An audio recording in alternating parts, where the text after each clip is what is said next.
School തുറക്കാൻ ദിവസങ്ങൾ മാത്രം ബാക്കി നിൽക്കെ ചായപ്പങ്കുഴി യു.പി. സ്കൂളിലെ സംരക്ഷണ ഭിത്തി അപകടാവസ്ഥയിലായെന്ന ആശങ്ക ശക്തമാകുന്നു.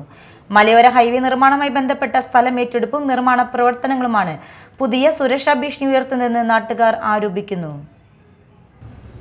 മലയോര ഹൈവേ നിർമ്മാണത്തിനായി ചായപ്പൻകുഴി യു.പി. സ്കൂൾ വക സ്ഥലം ഏറ്റെടുത്തതിനെ തുടർന്ന് റോഡിന്റെ വീതി കൂട്ടുന്നതിനായി സ്കൂൾ മതിൽ പൊളിച്ചു നീക്കിയിരുന്നു. തുടർന്ന് കാനം നിർമ്മാണം നടന്ന ഭാഗത്ത് മണ്ണിടിഞ്ഞ് വീണതോടെ പ്രദേശം ഇപ്പോൾ കൂടുതൽ അപകടാവസ്ഥയിലായിരിക്കുകയാണ്.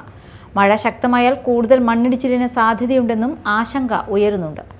സംരക്ഷണ ഭിത്തിയുടെ നിർമ്മാണം ഇതുവരെ പൂർത്തിയായിട്ടില്ല. സ്കൂൾ തുറക്കുന്നതോടെ വിദ്യാർത്ഥികൾ എത്തിത്തുടങ്ങുന്ന സാഹചര്യത്തിൽ അടിയന്തര നടപടി സ്വീകരിച്ചില്ലെങ്കിൽ വലിയ അപകടങ്ങൾക്ക് സാധ്യതയുണ്ടെന്നാണ് നാട്ടുകാരുടെ മുന്നറിയിപ്പ്. സ്കൂളിന് മുന്നിലെ നിർമ്മാണ പ്രവർത്തനങ്ങൾ ആരംഭിച്ചിട്ട് നാളുകളായെങ്കിലും ജോലികൾ വളരെ മന്ദഗതിയിലാണെന്നാണ് പ്രദേശവാസികളുടെ പരാതി. സ്കൂളിന്റെ മധ്യഭാഗത്തുണ്ടായിരുന്ന നടപ്പാത പൊളിച്ചു നീക്കിയതോടെ വിദ്യാർത്ഥികൾക്കും അധ്യാപകർക്കും സ്കൂളിലേക്ക് നേരിട്ട് പ്രവേശിക്കാനും ബുദ്ധിമുട്ട് നേരിടുന്നുണ്ട്. സ്കൂൾ നിരപ്പിൽ നിന്ന് ഏകദേശം 5 അടി താഴ്ചയിലാണ് റോഡ് നിർമ്മാണം നടക്കുന്നത്. സ്കൂൾ ബസ് പാർക്ക് ചെയ്തിരുന്ന ഷെഡിന് സമീപമാണ് മണ്ണിടിഞ്ഞ് കിടക്കുന്നത്. ഇവിടെ വീണ്ടും മണ്ണിടിച്ചിൽ സംഭവിക്കാൻ സാധ്യത കൂടുതലാണെന്നും ചൂണ്ടിക്കാട്ടുന്നു.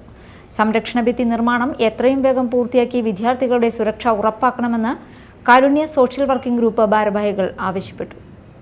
Media time, Chalakudy.